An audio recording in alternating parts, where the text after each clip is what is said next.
Before we dive in, here's another show you can enjoy in the True Story FM family of entertainment podcasts. Meet Zinnia. You are being very polite to someone who is attempting to kill us. Her wife, Saffron. You know I'm wildly, madly in love with you. And their best friend, Goldie. Glad we didn't miss all the fun. Swords in hand, they defend their city from the worst of humanity. I am Lord Buxton Blue. Equity Electric. Herr Haig. Virgil Walcott. Vicious Swa. Follow their adventures on the Swashbuckling Ladies Debate Society audio drama podcast. Available now at truestory.fm/swashbuckling.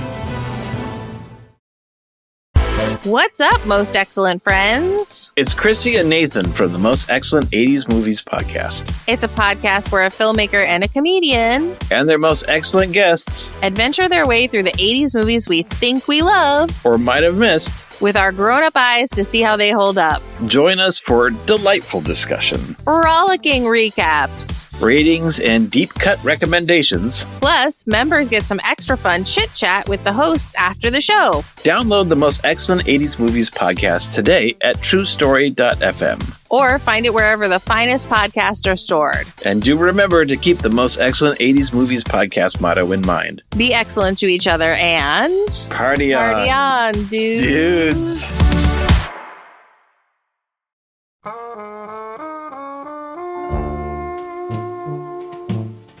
Are you lonely?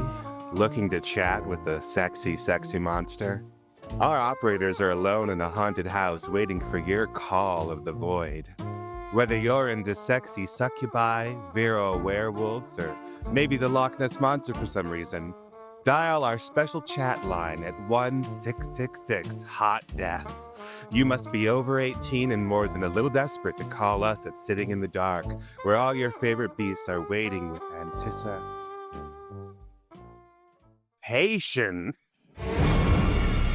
Welcome from True Story FM. Welcome to Sitting in the Dark, where we look at different types of horror movies every month, and I'm joined with some of my favorite sexy monsters going around the horn.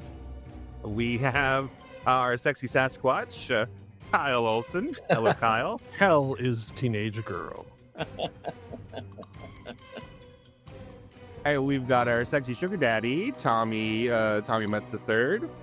Hell is a teenage girl? Are we all just saying it? Is that the new call and response? And our sexy, abominable snowman, we have Mr. Pete Wright. I don't care what you say. I still am deeply in love with Isabelle, Adjani. I don't care what you say.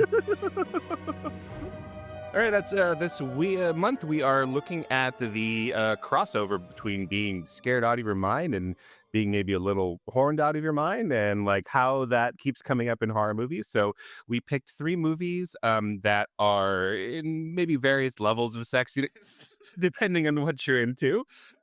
We have Andrzej Żuławski's Possession, Mike Nichols' Wolf, and Karen Kusama's Jennifer's Body. I've been looking forward to this, and I hope you had a lot of fun with this. What do you all think of this idea just in general before we go and look at individual movies? The relationship between sex and horror, specifically with monsters, because I think we can come back every year around January and do sexy aliens and sexy vampires. And what do you think about the monster idea? It was interesting seeing it from different time periods. I think that was a smart choice in your thing of seeing like that sort of thing from...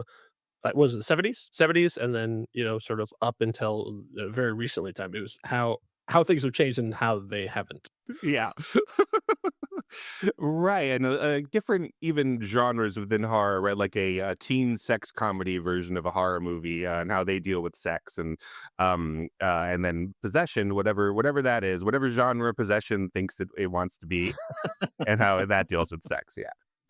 I think it's fascinating because the idea of horror to hit the emotional extreme, and also like the Oreo cookie of titillation that comes with that too. Like it's hitting different emotional centers with different vibes, and I think that makes for a really a compelling watch. Like, should I be turned on right now? What is she doing in that subway? Right.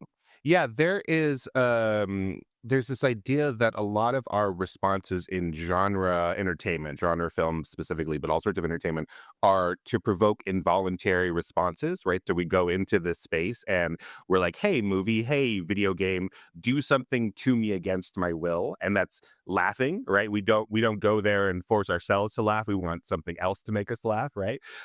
Scares, gas, we want the movie to shock us in some way or repulse us, and then to turn us on. Like, we put ourselves in that position, but we want the media to finish us. Is not how I wanted to end that sentence. We're inviting the media in, right, to take over our bodies in some given way, right? Mm-hmm. Tom did text me and say, "Is this movie have a happy ending?" And I didn't understand what he meant. I get it now. That helps. Context is everything. Sorry, Tom.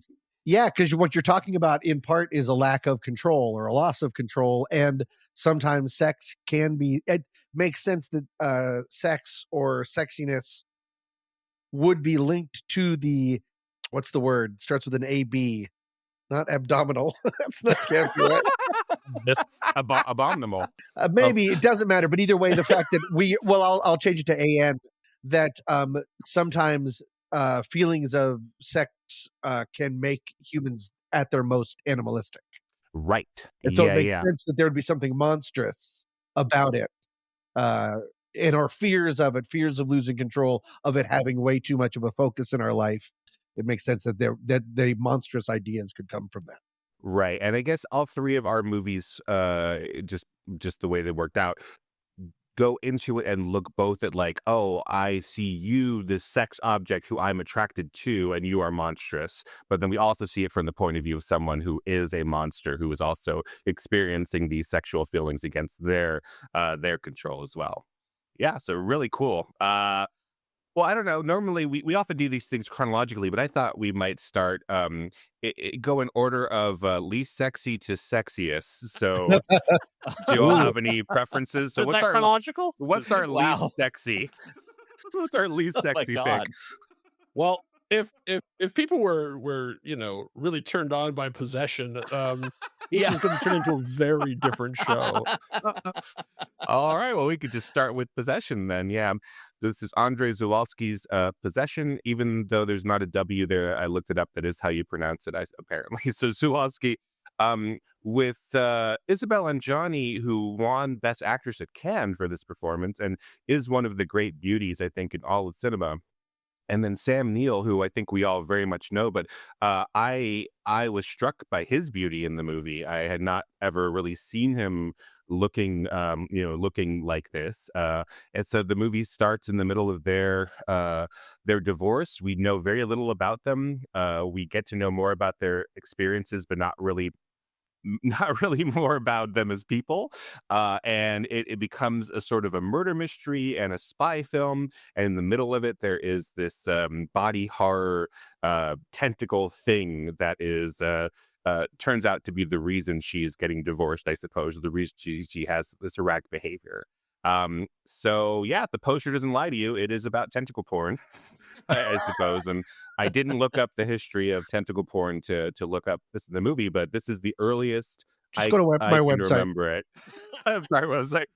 This is the earliest I've seen it in a film, for sure, in 1980, 81, right? Well, I will say, in terms of a plug, we did do an episode before you joined around the table, Kynan, on Lovecraft, and so we had the films of, like, I don't think that the earliest one was much earlier. It was one of the direct adaptations. It was the first movie ever made. It involved tentacles. It did involve tentacles. That and Train Comes at Camera was the same year.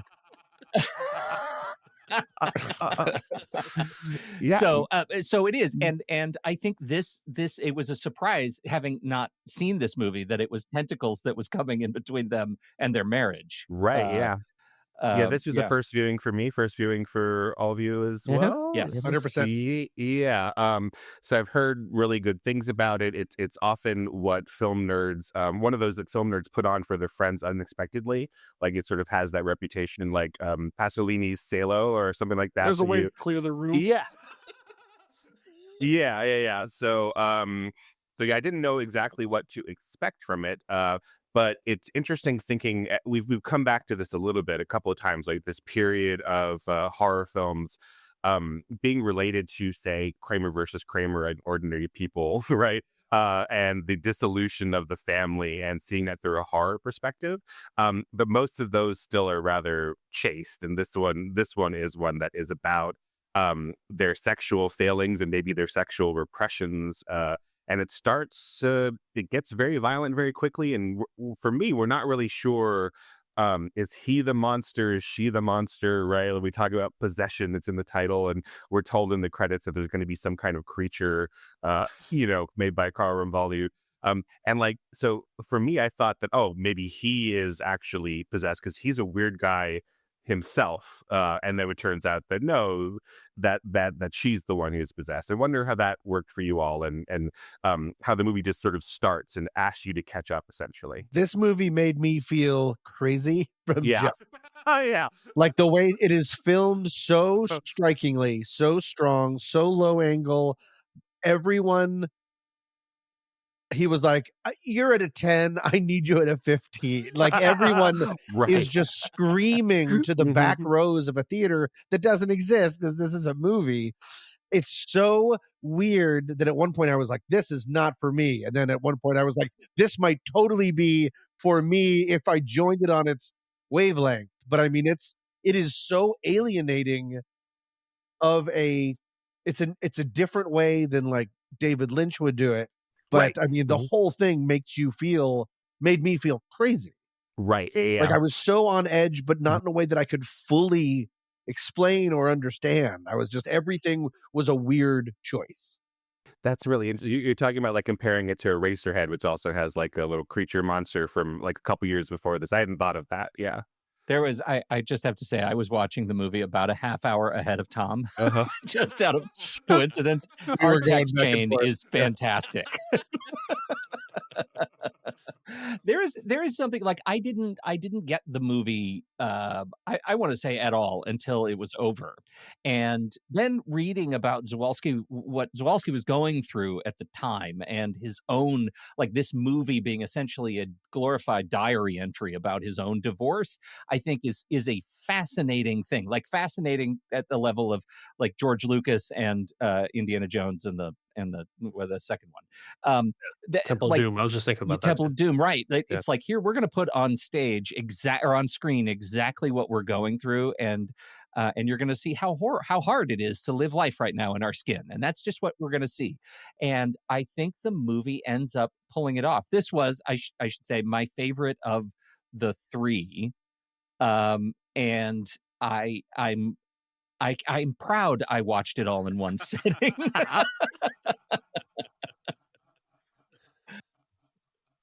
Yeah, Kyle, anything? Well, okay, so I was with Tommy. I was 100% synced up. So I got about half an hour into it, and I was like, am I watching the right movie? Like, I was like, was this like written in a foreign language and then translated into English? Yes, that's a great feeling for it, of like there's something being translated here, and even I don't the understand conversations, it. they Yeah. don't seem to be having the same conversations. No. Like Right. there's no, like, the typical sort of like, how are you? I am fine kind of stuff is completely out the window. I paused about half an hour. I went and read the Wikipedia thing, and I went, that's what happened? Like, I mean, even just as far as I'd gotten, I was like, he's a spy? What? Like all this stuff.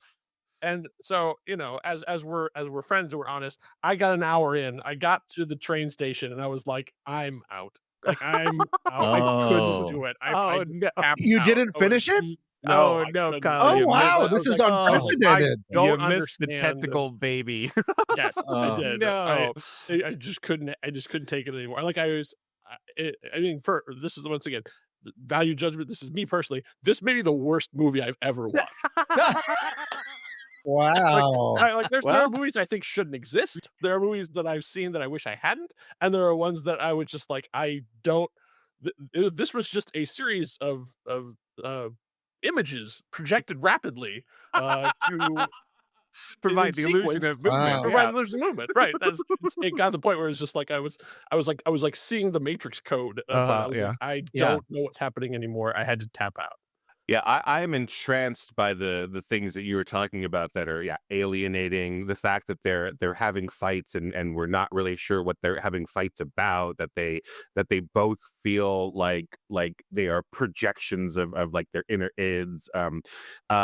She comes in and she's grinding hamburger while they're fighting. It's like, we probably shouldn't be doing that.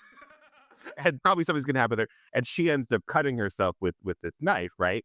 And then he follows suit, right? And so it's like, well, that is not what I thought would happen. That they would both sort of match each other with this, right? They're not having the kind of conversations we want them to have. They're on different wavelengths, and they're matching each other's violence, and they're matching each other's crazy energy, right? And that ends up being you don't care about spoilers at this point, then, Kyle? I read. I'm like, was there a monster at some point? And I'm like, oh, there is. Yes. I saw that. I got that. There was it. If you stop too soon, it's not yet a horror movie. It's just a bad divorce film. Yeah, it's just Kramer versus Kramer. Yeah, of them screaming at each other. Well, this monster that is created by Carlo Rambaldi, who does some alien effects and E.T. the next year is this tentacle guy that she comes when he does but people come over to see her second flat, right? She has made this or is feeding this monster in some way, and she warns people, like, it's not ready yet, he's not ready yet. It's got shades of Hellraiser to it, like the type of apartment, the fact that she's sort of raising this thing out of nothing and almost sacrificing things to it. I thought there was a real correlation there. And she's making some kind of baby creature, but also it's sexual with the creature, and they end up sleeping together, and she makes a new husband, and it's quite effective. Like I'm not trying to convince you, obviously, to no. watch the rest of it. And Kyle, when she makes a new husband, she makes a doppelganger of Sam. Of Sam Neill, yeah. Of Sam Neill. Like, there's this whole movie ends up having, in the same way that the kid's teacher is the same woman, but with different eyes. Right. This movie has a whole dualism doppelganger undercurrent. Yeah, that ends up. Which I totally dig about, like, them making new versions of each other in order to make a better family, right? It doesn't work, and the little boy either drowns himself or doesn't, right? Because it's just an art film, so we don't get the answer to those things, right? That was a bizarre turn. Right? Yeah, I love that. Sure. I love it. Don't hide that way, boy. Yeah, there's a closet right there. No, it's not filled with water.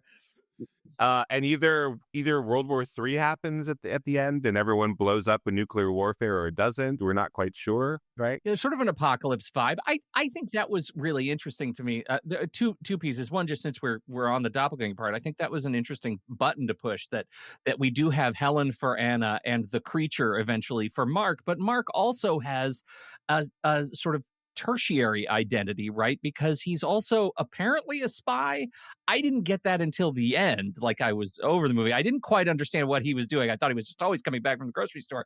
But that is just an interesting thing on this identity and duality of who we are as people, sexuality and desire, obviously, but also we have this Cold War allegory, right? That we're in West Berlin and being watched over the wall, right? Right. What else? Yeah, it's about, like, his male gaze of, like, looking at his wife, and, like, she's crying, but she's gorgeous, right? And, like, they have this moment at the beginning where, like, they're getting a divorce, but they're naked in bed together, and they look beautiful, right? And it's about, like, well, am I supposed to turn that part of myself off because we're getting a divorce, that you're an attractive woman? But then it's like, oh, but then they're watching us as well across the wall, and it's all these layers of divorce and splitting and maybe like splitting cells to make new cells, and it's crazy, which does drive into the sort of madness and hysteria parts at the end, where it comes off the emotional rails a little bit if you're not, like, right in it. Like Tom said, like, if you met the movie where the movie needed you to be, then this was perfect. I think I was probably closer to that, to where the movie needed me. In fact, I bought it. Like, I know, right? Kyle didn't even fit. This may be the farthest Kyle and I are from movies. Yeah. I really enjoyed my time with this movie. Yeah. Did you buy it so someone else couldn't buy it? Right. And he'd throw it, give copies into It was the sea. it was the last physical copy in his store. Yeah, this is probably the best movie I've seen specifically for this show. Like a new discovery for me. Like, yeah, I'm really on board with this one. I respect the movie more than I fully enjoyed it, and I do like some of the allegory stuff that we've come up with, that I was able to come up with. The idea of the unbridgeable chasm between the Germanys, the fact that he's cutting himself, you're trying in vain to feel what your estranged partner is feeling, you're unable to do it. He's saying things like it doesn't hurt. You know what I mean? You cannot reach those things, and then you instead go against nature in effect to remake your partner in your own way. But then Right. when they meet, the world ends. The world It's almost like ends, you yeah. have destroyed the normal how life is supposed to go. That's all fun to say in a row. But then there's also like so much more imagery, especially religious imagery, that I just don't get. And sometimes I don't want to be like a smarty pants, but I like to kind of get at least what they were going for. And this movie has so many plot not mythological, but allegorical loose ends that I have no idea. And maybe that's the point of the fact that he was going through a horrific divorce, that it just is sometimes screaming in a tunnel. And not everything means everything because you're too busy going insane. I kind of dig that idea, but again, this movie made me feel crazy. Yeah. Which I like. I mean, I like a movie that, I mean, I could not look away. Right. Yeah. But there were times like during that crazy when he's chasing her through the restaurant and she's throwing all the chairs in front of him and he's like, get these chairs out of the way. He just burst out laughing. It was so insane. I agree. Yeah. All of that is get it. true. Yeah. I agree with you. Yeah. So interesting. Yeah, and then there is this also strange character who is the woman that Anna is leaving her husband for, right? This or maybe not actually. So he thinks that he's leaving her for Heinrich, who is this Eastern yin yang yoga judo inspector, right? No buttons in his shirt, Very handsy, right? very handsy, Very handsy, Very yeah. handsy. Yeah, and then so he and Mark get into this tete-a-tete, and they're constantly like circling around each other, right? Like they're gonna punch each other or kiss each other or what? And yeah, I don't know if I need an answer to like what that is exactly. But the dance of it really is entrancing and terrifying. I'm terrified that Mark will do something terrible to him, or that he will do something terrible to Mark. I'm really on edge the entire time that this weird stuff is happening. I love that you pull that out because I think the blocking and cinematography in that sequence was really special, and Bruno Neuten was really great. The way that the fluidity of that dance right up until Heinrich does in fact kick the crap out of Mark, right? Like it's just really good. But you're right, it's a lot of potential. There's a lot of potential energy in that sequence, and I found it very compelling. Yeah. And then I guess one last thing before we bridge over into the next movie is the idea of like, once you've seen this woman who is the mother of your child and also this gorgeous, like fantastic, beautiful woman, like once you've seen her in Congress with the tentacle monster, right? Like doesn't her beauty make it even more sickening, right? Like the more beautiful she is at the end, the more you're like, ugh, disgusting. Like I can't get that out of my head. You would think, Kynan. Oh, Pete had something uncovered. Oh no! I hope this doesn't unlock something in me, says Pete. Yeah. No, but just one of the best. But yeah, Sam Neill, like, I've seen The Omen 3, right, which is the same year as this, and he's a good-looking enough guy, you know. But in this one, yeah, they're shooting him in such a way, like, to really, really make him gorgeous, and these costumes. I've just never thought of him like this. Like, I've never thought of him like this at all. In The Omen 3, you know, he does strike me. Well, I guess I'm doing this backwards because, like, when I first learned of Pete Buttigieg, I'm like, this is the guy from The Omen. This is the guy from The Omen 3. This is adult Damien. Pete Buttigieg is Sam Neill, and he was 15 years old. Because he's like he's so much smarter than you, and he talks so well. And like, where did this guy come from? Like, oh, he's Damien. He's the grown-up Damien. He speaks 7 or 8 languages or what have you. Well, just as we wrap up a few segments from our chat, Tom at one point wrote, "I'm at the part where Sam Neill just got back from the weird freak out hotel and he took his son's shirt off and now is using a rocking chair in a way that I've never seen anyone use a rocking chair." That's right. Make sure we get the rocking chair in, because that rocking chair, they never show a cutaway that shows the substance of the rocking chair. Right. But you have to imagine the rocker parts were like all 180 degrees, because he can rock like a the hell out of that chair. Yeah. That was really good. He sure can. Yeah. Oh, I forgot to ask for axes to grind. Oh, I think Kyle's is an hour shaped. Of the whole department. Kyle is a human grindstone. Yeah. That's right. Before we move away from Sam Neill, we just have to ask, do you see? Right. So next we have a romantic horror film, Wolf, by Mike Nichols from 1994.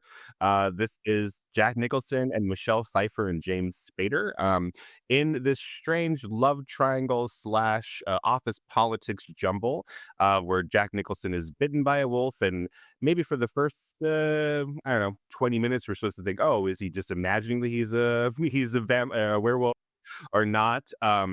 And then we get this love story that for me feels like, oh, where is this coming from? But then it becomes the heart of the movie. So I was really impressed with that. Where now we sort of shift, and it's like, well, now she has to wonder whether this man that she is having this affair with is a werewolf or not, and what that means to her. And the movie really kind of takes that seriously in a way that a lot of other werewolf movies don't. Like, what does it mean to have just made love to a werewolf? But before we get into any of that, axes to grind on Wolf. I had one that I brought up to Pete in our text chain, which is watching this concurrently as well. We constantly are watching everything all the time. Yeah. For a movie with this amount of star power and crazy star power, all these movies are weirdly like stacked with like small parts of like, that's Chris Pratt. I know that's the different movie, but David Schwimmer is a zoo cop. Yeah, that's very odd. Yeah. For Mike Nichols, legendary Mike Nichols, and all of this star power, that some of the filming is just so junky. Like there's 2 really rough day for night sequences, which I guess maybe were more of the time, and so maybe I could let that go. But there's that one shot where clearly he just didn't get enough coverage, because it's Jack Nicholson and the guy that's about to fire him or demote him to Eastern Europe. And they're walking away from the party, and it's a 2-shot that's just going back. And then at one point it cuts to Jack Nicholson, but it's just punched in digitally. Mm-hmm. It looks terrible. It's so out of focus. It's so grainy. The framing isn't right because they're just eking the other guy out. And that's what you do if you didn't shoot on digital, because we couldn't yet. So you can only push in so much by pushing in on the film. And it's just terrible. And you're like, you never thought to do more than one setup for this scene? That kind of thing is just sort of weirdly unforgivable. There's just too much money involved with something like that. For my version of that scene is him running through the woods, like the blue shirt and khakis. That whole sequence, I was like, wow, Mike Nichols is out of his element. Like, I don't know. Like that's the scene of like supposed to be like primal and fit and stuff. Like this is a stuntman, a clear stuntman in a padded suit in a button up and khakis chasing a deer for a long time with a saxophone solo playing. I was like, wow. I'm like, nothing about this scene works at all. It was kind of amazing. I generally like this movie, but like this one thing in the middle, I was like, man, this is a bad music video that they just needed to just snip right out of there. I was afraid Kyle was going to say it. As soon as that sax came in, I was out. And I'd be like, Kyle, I don't want to finish any of these movies. Finish one of them at least. Okay, if I have an axe to grind, I actually have 2, and one of them is Tom and the other is Kyle. They're both wrong. This movie is perfect from stem to stern. It hit me at a place in my life that was just like, I don't know what it was. It was like I was wearing khakis and blue shirts and blazers, and so I could fashion myself as a publishing magnate, Right. and I also had a massive crush now on Michelle Pfeiffer. This is like peak Michelle Pfeiffer, and this is practically a telenovela. Like, come on, Spader's one exchange. Spader is supreme. He is just fantastic. But when he says, "Tell me what to do. You just tell me what to do. I'll do it. What do you want me to quit today? I want you to resign today." Well, I can't do that. I don't know why I said that. I mean, it was like so perfect. It was so perfect. And then you put funky contacts on him and a little fuzz on his face, and you throw him around a barn, and I am there. I am there. I felt like I was 15 years old watching this movie again. I loved it. It is way over dramatized, and I am there for it. This is a perfect film. Also 3 stars. This was, I mean, I'm not an idiot. Yeah, this is a first time for me, and so this movie doesn't have a great reputation, right? Mike Nichols is fantastic, but 2 of his worst reviewed movies are his horror movies, this and The Day of the Dolphin. But I liked it a lot. Again, like, it takes. Sorry, The Day of the Dolphin. I've never even That doesn't sound like Was he bit by a dolphin at some point? All right, well, next time I'm up. Sexy dolphins. Yeah, the Castle of the Otter. I can make up thriller. All right, you tell me if you believe that this is what Day of the Dolphin is about. George C. Scott, if I'm remembering correctly, is training dolphins to wear torpedoes. Yes, this track so far. Okay, that totally checks out. Go in there and they define him before they figure out he's training dolphins to define him his secret base before they. But anyways. You know what's weird, before we move off, I think one of my good friends is a curator at a naval museum, and that's real. Like, there's a whole section of in real life animals. they did that. Seriously, there's one of the rigs that they built of, like, we put this on a dolphin and we shoot rocket off of it. Oh, all that makes me think of is cocaine. Like, every think tank was just a bunch of guys smoking cigars and doing too much coke. That's right. Yeah. Okay. Well, but anyways, what I like about Wolf is it goes places that are on the edges of other werewolf movies, right? Where the werewolf movie is about I've been struck with this ailment that makes me think about nature and like respond to nature, and what that does for me is it turns me stronger and faster, etc. Right? But then this takes it to the level of like, well, what if you're a midlife crisis-y schlub, right? And what does that mean? And you're in a loveless marriage, like it takes it very seriously. So the movie is very funny, right? Because it's Mike Nichols, and apparently Elaine May did some punch-ups and stuff like that. So it is very witty, but that basic question of like, well, what does this mean now that I am part wolf? How do I live with this? The scene where Jack Nicholson has decided to just handcuff himself to a radiator, and she comes in and is like, well, what was your plan? He's like, I don't know, actually. I actually don't know what the plan was. I just know that I'm a bad thing and I need to be stuck away here. I don't want you with me. Like, that stuff really works for me. It made me think a lot. Like, if you look at just the story structure, it made me think a lot of another movie released this year that I would say is probably a better movie, which is Barry Levinson's Disclosure, where you have a wonky, scary technology in the form of VR that you still have to walk and flip through files. But really, the story is about something else, right? It's about sexual harassment. This sexual harassment, politics, right? It's about sexual politics at work. Right. And I would say Michael Douglas carried the same fashion sense that Jack Nicholson did. It's very much a khakis and a blazer kind of a guy. And I think that movie ends up being better than this one. And but maybe not by all that much. It has a lawnmower man's sense of how technology works. Because that's the problem. That's all I remember about artificial that intelligence, right? you still have to go through an electronic file cabinet. That misses the point. If you have to do everything physically still, just have a file cabinet. Right. The fact that the digital version of the file room was bigger than the terrestrial version of the file room, and you still had to walk there. And then there was terrible. Demi Moore icon. Right. Yeah, for me, the the part I almost enjoyed, I wish they sort of had gone farther, was the exploring the powers. Yeah. Like, Right. like that was the thing that I remembered when I saw this movie when it came out. Is that thing when he starts to realize that he has stuff, and like the spell in the tequila on the guy's breath, and then just standing in the middle and like zooming in on conversations. I'm like, this is fascinating. And then when they got into how he's sort of using these new abilities, these primal abilities to affect the world around him and sense stuff about people, was really, really interesting. It's like then like the love story sort of careens into the movie and it takes it into there. And I was like, oh, I was kind of enjoying the high The society sort superhero of. stuff. You're Well, supposed to like. I liked that in the ordinary settings. I like the idea of this guy having powers in a regular environment and how it's changing his life just because he has a little bit more information. He's a little bit more about this, and he's coming more alive than he had been before. In a Then- script that's sometimes called the fun and games part, and that's supposed to be okay. a fun part, but then you get to the unfortunately for me also, I desperately loved the fun and games part. Yes. Mhm. Yes. Well, because I've never seen this movie, but I was like, I haven't seen this movie, but I feel like I have, and I remembered, oh right, Right. Limitless, Yes. the Yes. Bradley Cooper movie, Yes. is Yeah, this yeah. same kind of thing of like Yeah. a chance encounter, something changes you, and then you just sort of want to see that meteoric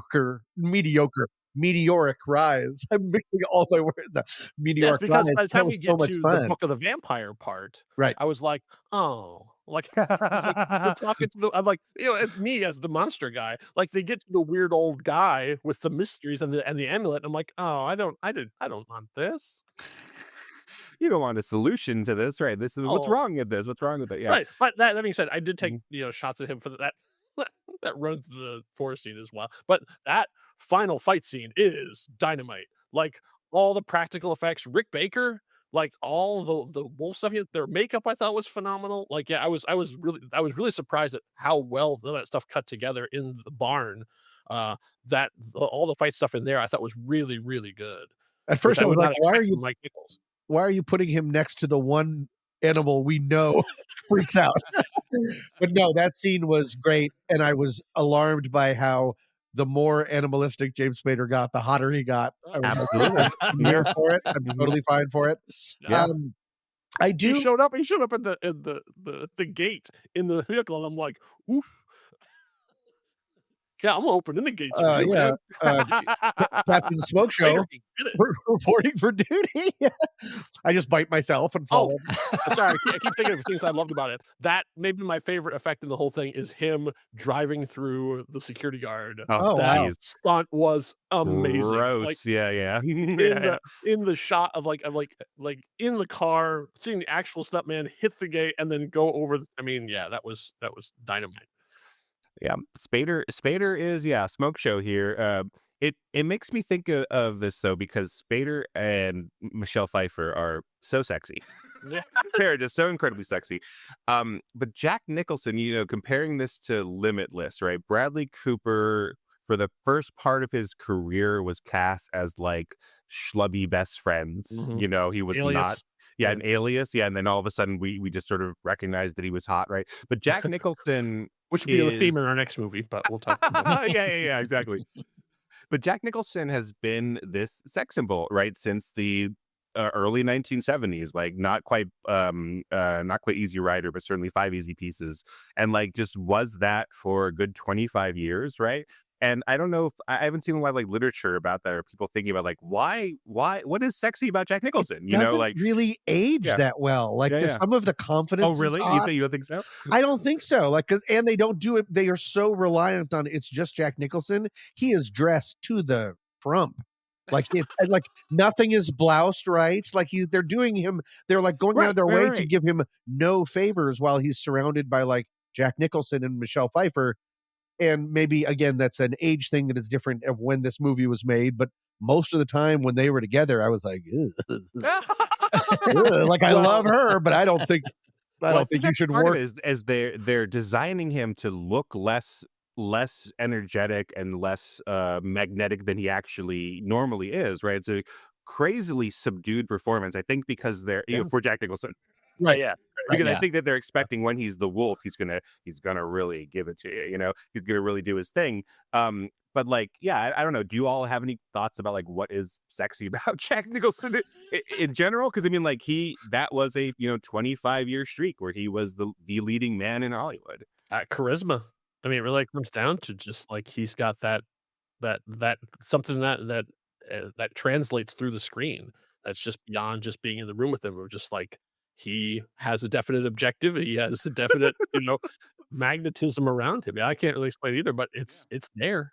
It's palpable. But he's not targeted our demographic, right? He's targeted my mom's demographic. Like my mom really found something to latch onto with Jack Nicholson in this era. So did my dad, because my dad's most quoted Nicholson line was from 5 Easy Pieces. Hold it between your knees. Like that, like that was just, he exudes cool, and his confidence is what, the suburban moms fell in love with, and were a lot of them. So because I could see the bad version of Wolf, which is that it's all about like the wolf makes him muscular, like it makes him like his body sexy, right? They do that with Spader, but like with Nicholson, it's just about letting him be Nicholson in some ways, right? Like he's turning into the wolf and just like being confident, which is super interesting. I thought they would have more lingering shots of his now sinewy body or what have you, but he just looks like Jack Nicholson with the shirt off. Yeah, there's nothing like adding to that there. And it can be really like a very on the nose, and this isn't a hit on the movie, but an on the nose personification of the bad boy.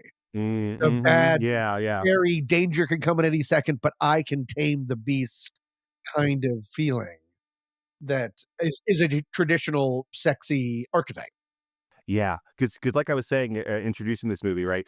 About 40 minutes till the end of the movie, it switches to her perspective, and that was rather shocking to me. I didn't know to expect that. And where now she's keeping secrets for him, right? She's lying to the police for him.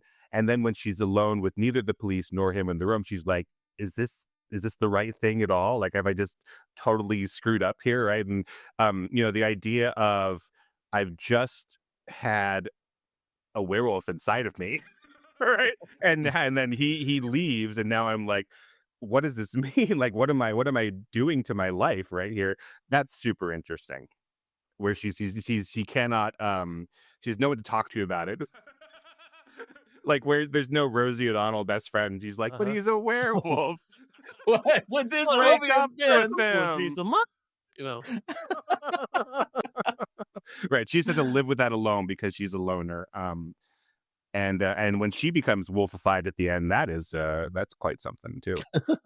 It's I did like smoldering in that last shot, like watching her walk inward. Apparently, they wanted her to wear a red hoodie, which that's not a joke. Apparently, and she's like the one who Little said, Red Riding Hood? I think that's a little on the nose. So her walking out in that like confident black kind of outfit, right? Walking straight into the camera, walking in a model perfect kind of stride is smoldering and sexy for sure. And I don't know that the editing or the camera could keep up with it with the eyes. Like the eyes didn't play for me. It felt like, oh, we're ending on a cartoon. I get it. Right. Yeah. The thing that I was missing a little bit also about that ending, and it's maybe because I watched Jennifer's Body first, is she was already cool enough to be a wolf.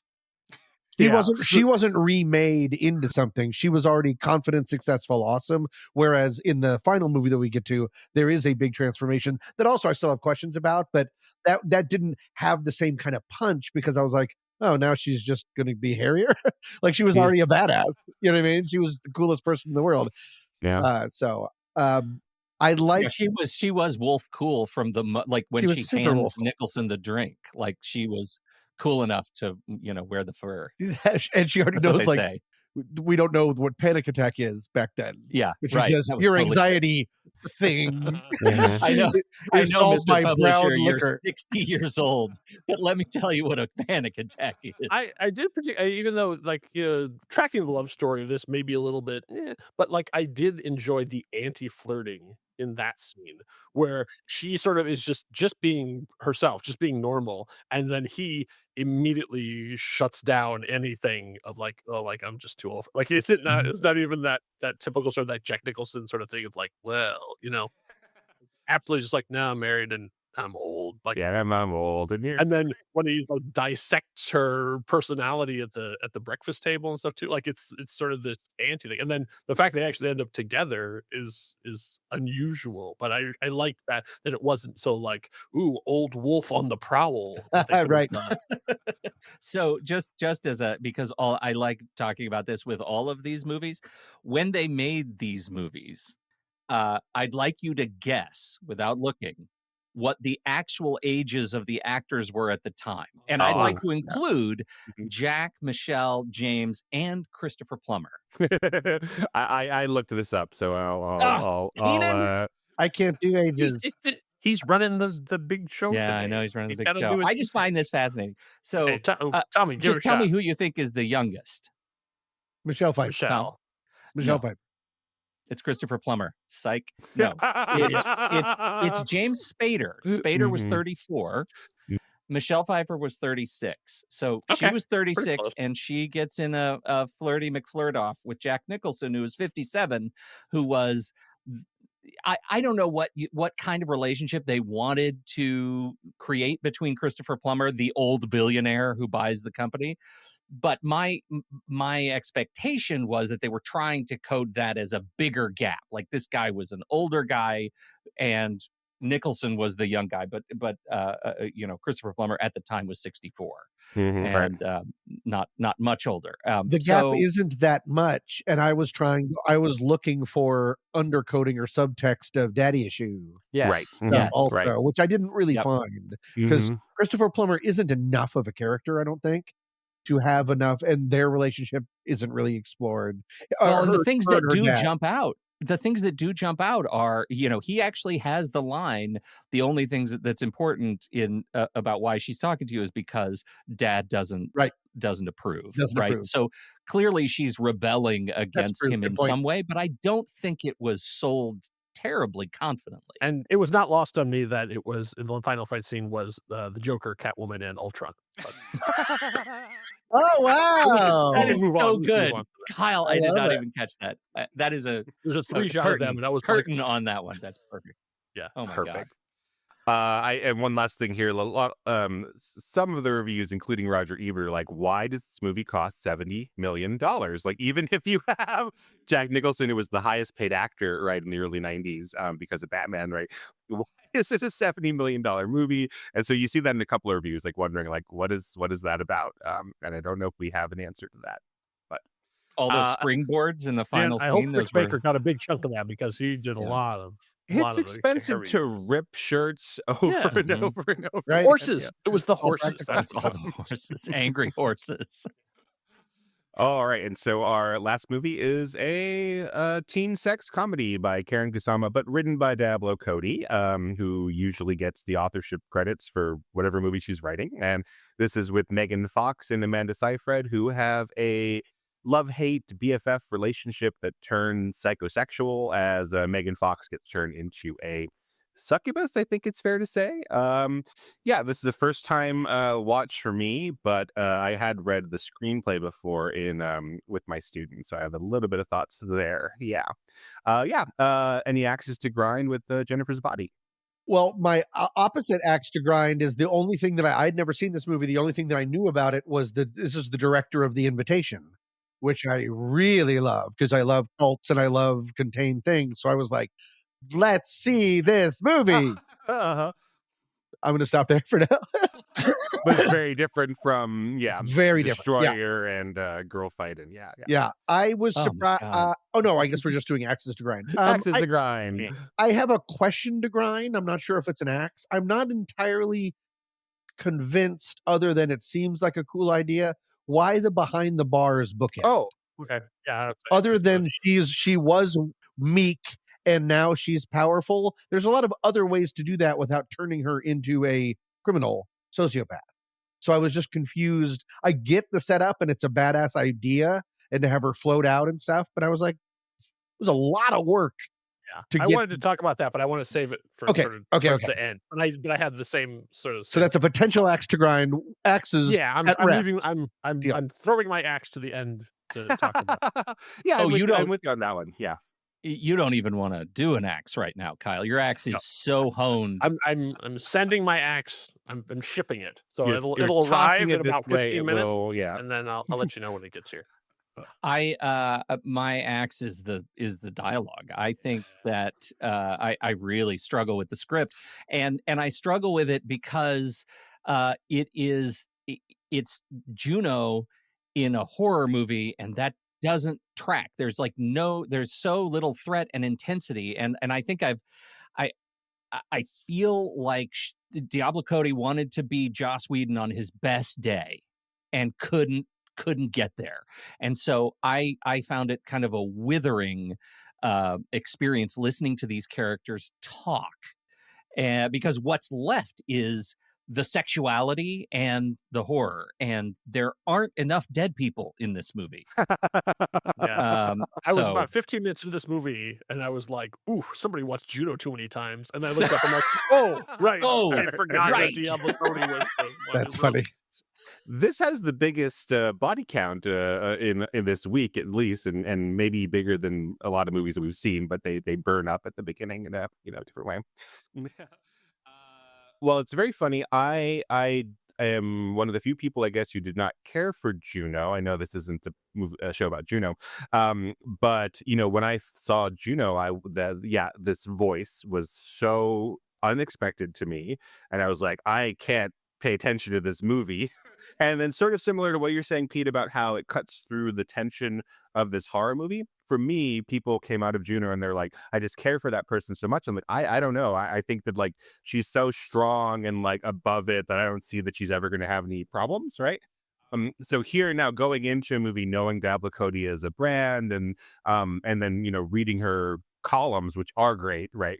Those are wonderful. That voice really works. That voice didn't bother me in Jennifer's Body at all.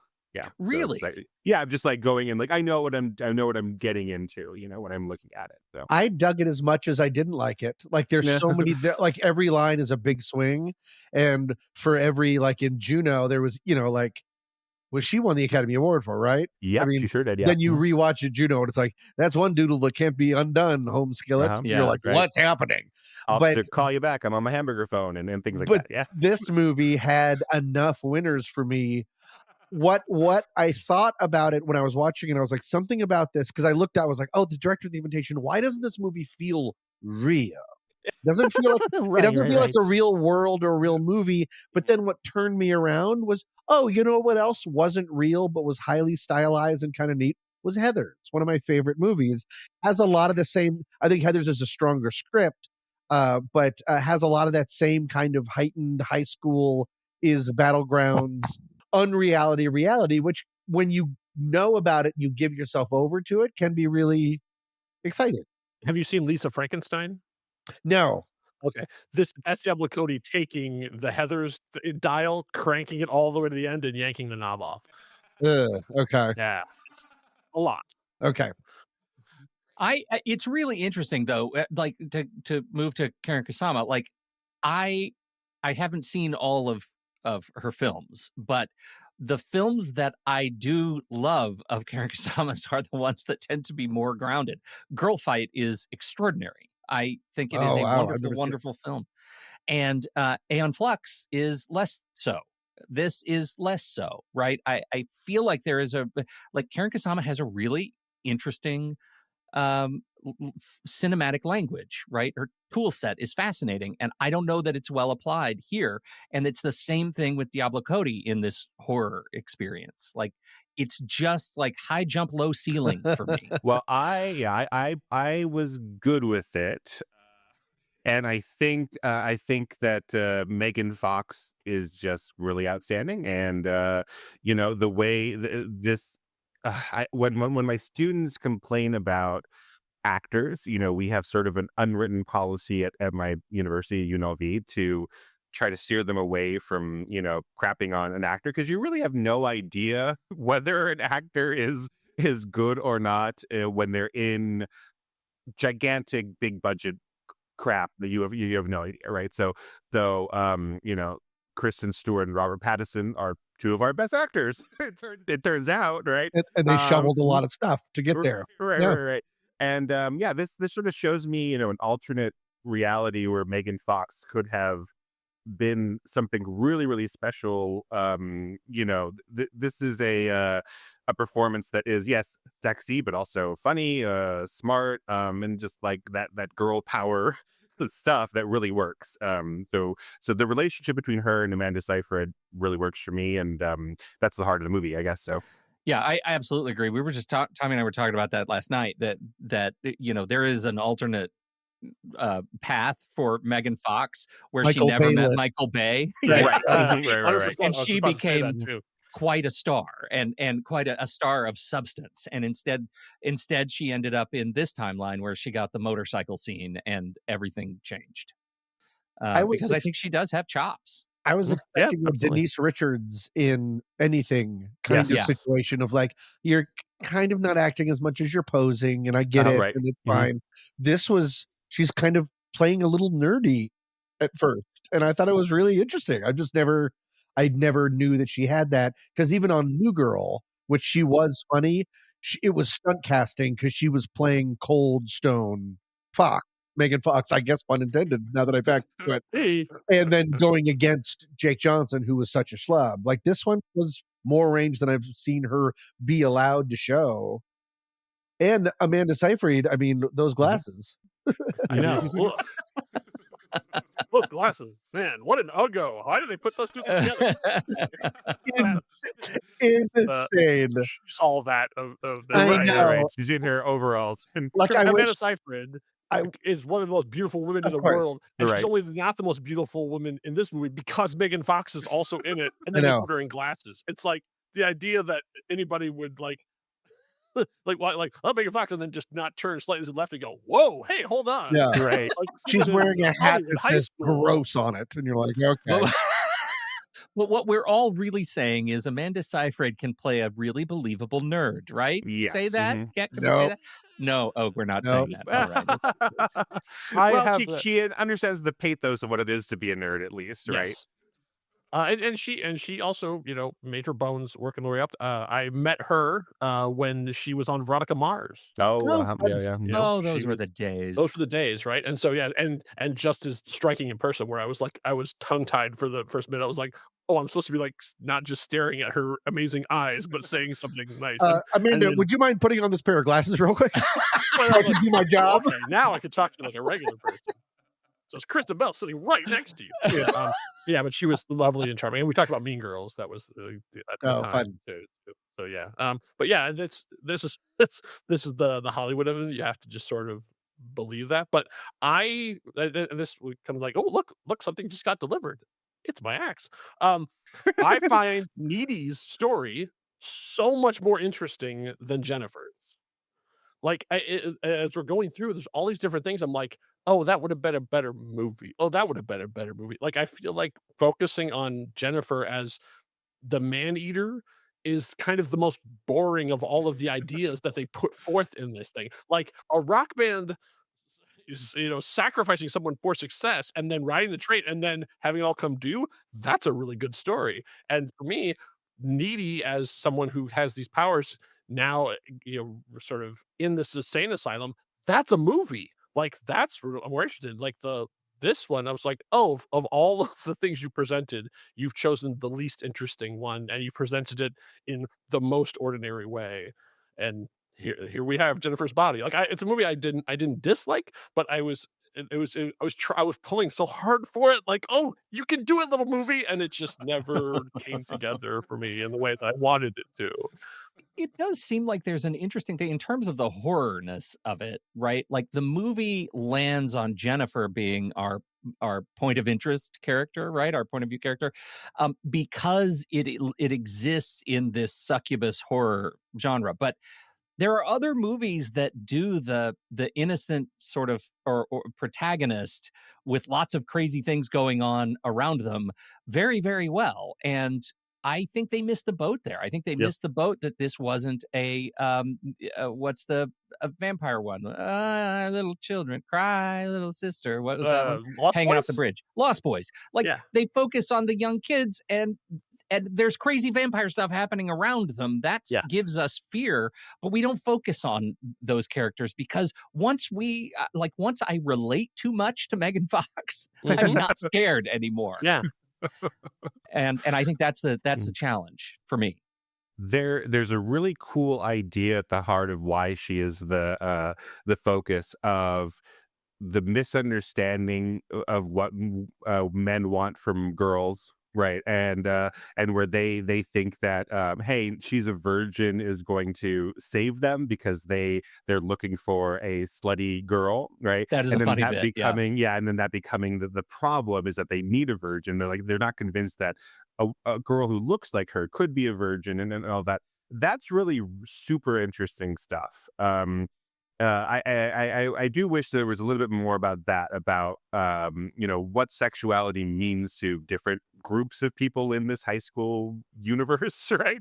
Yeah, that's such a cool idea that becomes really terrifying when Megan Fox is, in a scene that we've seen before, right, where a woman is tied up and she's trying to plead with the man, right? That could be obviously very icky in a lot of movies, right? This one is still icky but interesting. It was like, oh wow, that makes sense. She's playing the right card here to defend herself, but it's not going to work in this situation.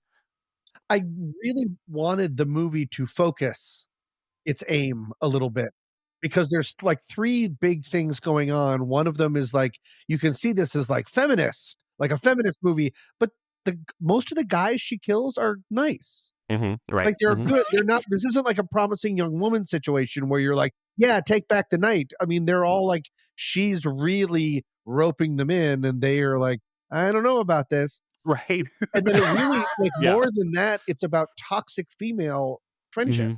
Right. A movie that seems to be about women power is also like the worst relationship in the entire movie, even before monsters show up. Are Megan Fox and Needy. My apologies. Jennifer, idiot. Like I can't remember her name. Jennifer and Needy's relationship from the get-go, she's over controlling. She's jealous and weird about the boyfriend. Like, I don't know. I like movies that have a little bit more of a purpose. If you're going to have this high school, Joss Whedon was brought up, this high school is hell. Let's talk about, like in a recent episode that Kyle and Pete were just on about Buffy the Vampire Slayer on Make Me a Nerd, they talked about how to use magic reality or horror to tackle real world issues, but then put some magic on it and it becomes more palatable and interesting and less of a movie of the week. This just was going all different directions for me. I wanted to know what it was up to.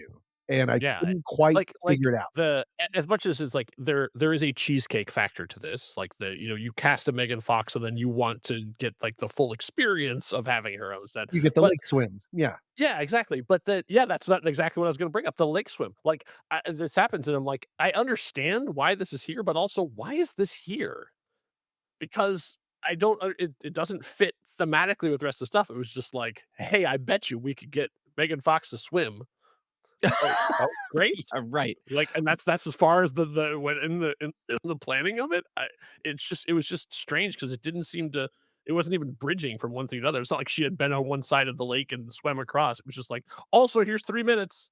It was trailer bait, and I wanted to up the feminism. Yeah. I wanted more of the the Fast Times at Ridgemont High, like how Amy Heckerling films so many things from the female point of view. There's one shot in this that reminded me of that when she is having, in Fast Times at Ridgemont High, she's having sex in the dugout, and we see her POV of graffiti that's been scratched at the top of the dugout. And it's like, who would ever think to show that or of that viewpoint than a female director?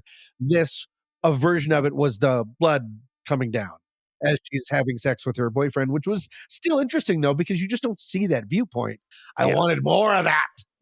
Well, because most of it was off screen. More of that right? less CGI mouths. Yes. Ugh, for CGI sure. mouth. I know we're all dudes are on the show, but like a lot of my students really do, my female students and my trans students and queer students, they really do like this movie, and they really understand, or this is what they report to me, right? This relationship between Jennifer and Needy and both sides of it, and seeing like this toxic relationship of and feeling like that they've been forced into these types of relationships of like I need someone slightly above me, I need someone slightly below me, and we become this symbiotic relationship. And they also seem to like the idea of, okay, we're two straight girls, but not exactly right. Like we're not quite lesbians either, but what is there's straight something going adjacent, on. right? Yeah, exactly. right. Yeah. That makes me bi-furious. This is a thing. This is the point, though, right? Like when you, I think Kyle, you said that their relationship was toxic, right? Like that's the interesting thing. This movie presents the premise of female friendship and empowerment, but it's really toxicity disguised. Like there's not a healthy relationship there. And I think that's what's frustrating. And maybe it's because we're all old dudes that we kind of are seeing through it. But that piece, the fact that the central premise of her transformation is through this lens of just raw objectification, right? Of her identity as body and experience, right? A virgin. That's a great setup for a revenge and justice theme that this movie just flushes. Like I think, Kynan, what really you should assign this episode to your class because we'll convince them and tell them why they're wrong. You're wrong, children. We don't want to yuck anybody's yum, but also when you're in the desert, any liquid is refreshing. So it's like, this is the challenge is like people do better. Like there are things out there like you see, like this is, people love this. Take the stuff that they love and make something better because there's got to be a better version of Jennifer's body out there. There is, because it's all set up, and then it's like they have it in their hand. They have the beautiful thing in their hand, and then they just blow it away. Like this movie has so little concern with the things I wanted it to be concerned with, and I still thought I still had fun.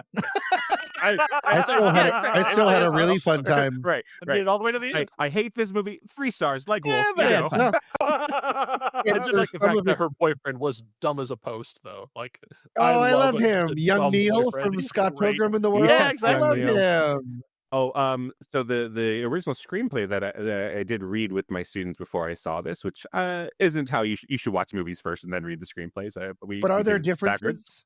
It is mostly the same, but at the beginning we see Needy going to Jennifer's house, as we have in the film, and then the fight scene where she kills Jennifer is at the beginning of the film. And that's she the bookend. She says at the beginning, "You killed my boyfriend," and just tells us everything, right? And then we go into the insane asylum. No, so that's all there, but. So it's just this huge, long, very, very, very bookendy thing that tells us everything that's going to happen, as opposed to, very interesting. And so somewhere along the lines, things have changed and they've sort of fixed that, but that was the original idea, and I'm not quite sure why that was, but yeah, Fascinating. Well, fascinating. They're trying stuff. They're trying crazy things here. Have we talked? Has it come up yet that both Jennifer's body and Wolf share the idea that the destruction of others makes you stronger? That's really interesting. Yeah. That you that's your life force. That's how you become better, the better you that you can be. Is there, other than the incredible nihilism that involves, is there something, is it the idea is it being related to the animal world? Like nature has no grace. You think nature is graceful, but nature has no grace. Nature is one against the other.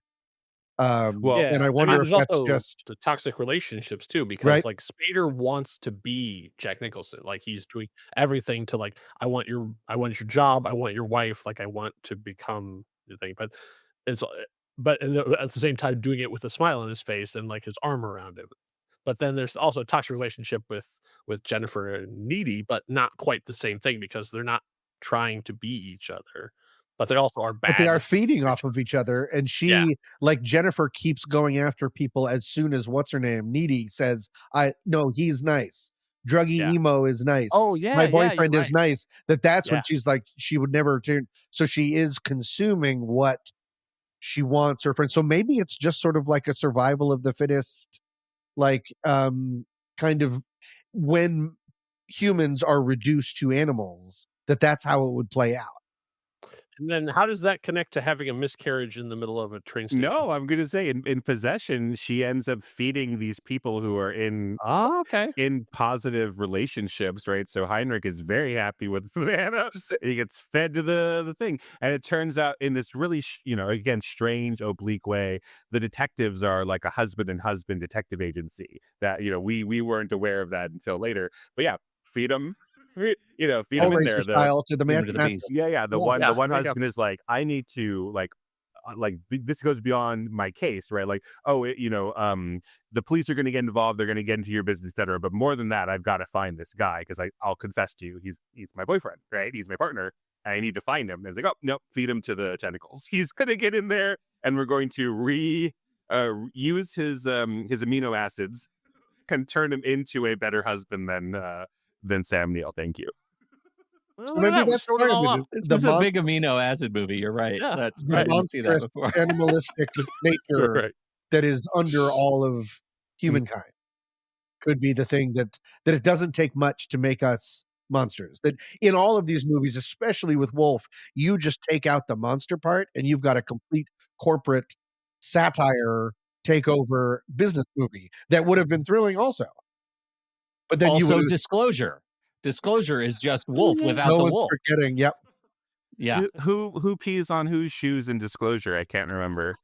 Everybody's AIP, but he actually has to undo his virtual zipper. It's a step-by-step process. He has to virtually hydrate. He virtually sometimes can't even find a bathroom. Oh my God. People want to glow. Yay. Well, thanks for joining me on this trip through Sexy Monsters. Outstanding. I do hope to come back and do Sexy Aliens and Sexy Vampires, and when I run out of other subcategories, I'll find some other reason to be sexy with y'all. Perfect. Well, that does give us the opportunity to talk about what comes next, and to that, I hope Kyle has done all his homework because it's his turn to talk about what's coming up.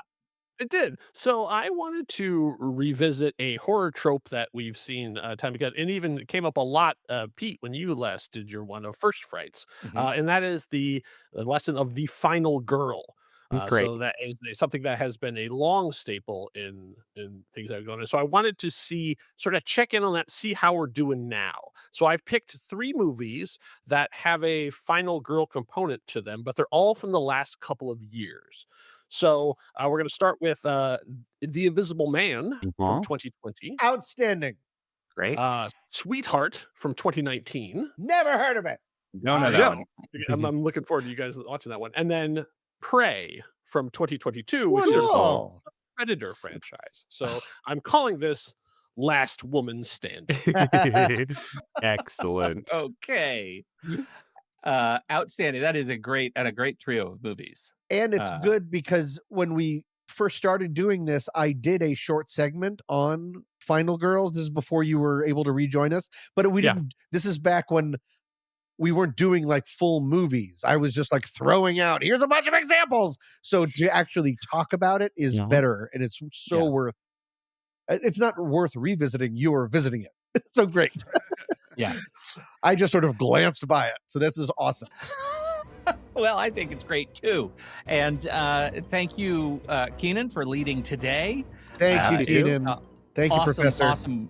Yeah, way to kick off Wonderful our conversation. January, our 2025 of horror movies, and very much looking forward to February Final Girls or Final Women. Last Woman Standing. So I can't. There's no F in there. I got to work. We'll workshop that. Thank you, everybody, for hanging out. We sure appreciate your time and attention, and we'll see you next month right here, sitting in the dark.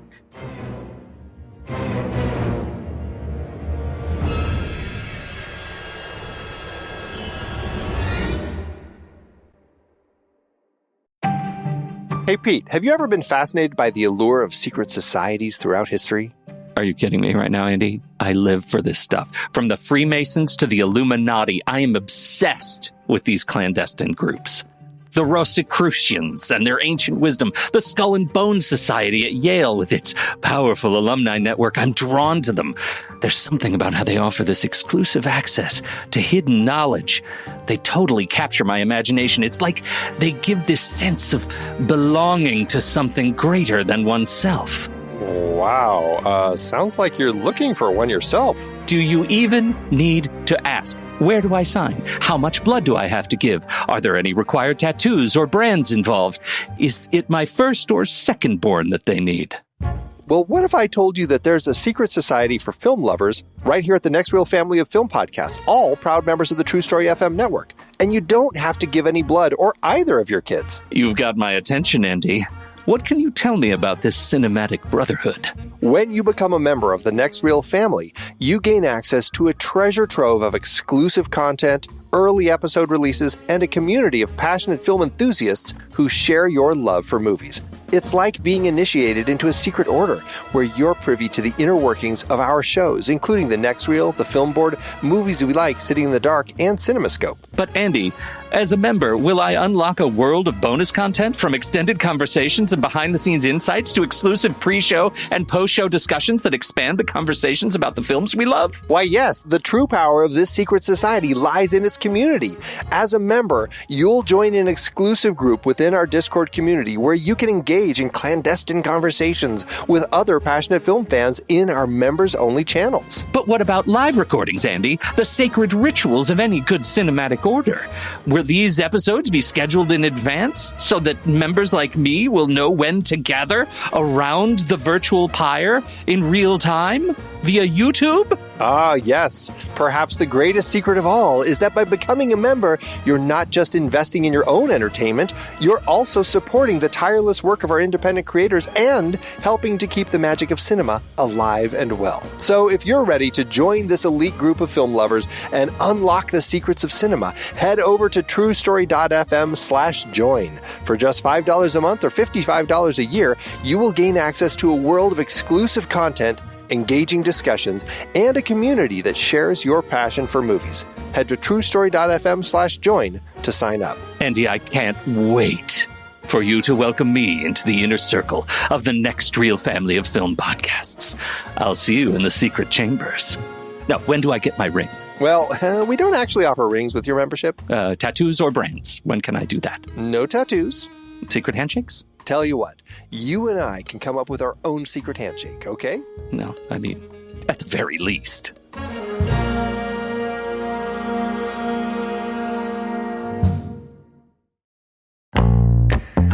I love the conversations that so many of our hosts have had on their shows. Steve and JJ on Trailer Rewind, Ray and Ocean on Silver Linings, even Tommy's short-lived No, Wait, Hear Me Out. And so many films they've discussed started out as a book, a play, or even a TV series. Well, now you can support our whole family of podcasts by using our new Originals page to buy the original source material used to inspire films covered on our shows. Just visit thenextreel.com/originals. Your purchases made through our links give us a small commission at no extra cost to you and allow us to keep having these fantastic conversations. It's a wonderful way to support the show. Producing these podcasts week after week require a ton of work behind the scenes. If you'd like to help support our efforts, try using our Originals page when shopping for books and movies that we've covered. It's your one-stop shop for Amazon and Apple links where you can buy the book, play, video game, movie, etc., upon which the movie is based. Original material for Trailer Rewind movies like If Beale Street Could Talk, The Goldfinch, Aniara, or The Two Faces of January. Or Silver Linings movies like Repo Men, which was based on the Repossession Mambo. Plus, by using those links to buy books, Amazon and Apple show us a little bit of love, which allows you to support our family of shows with minimal effort. Visit thenextreel.com/originals. It's a fantastic way to support the show and find a great book to read. That's right. Head over to thenextreel.com/originals to find your next read and get started today.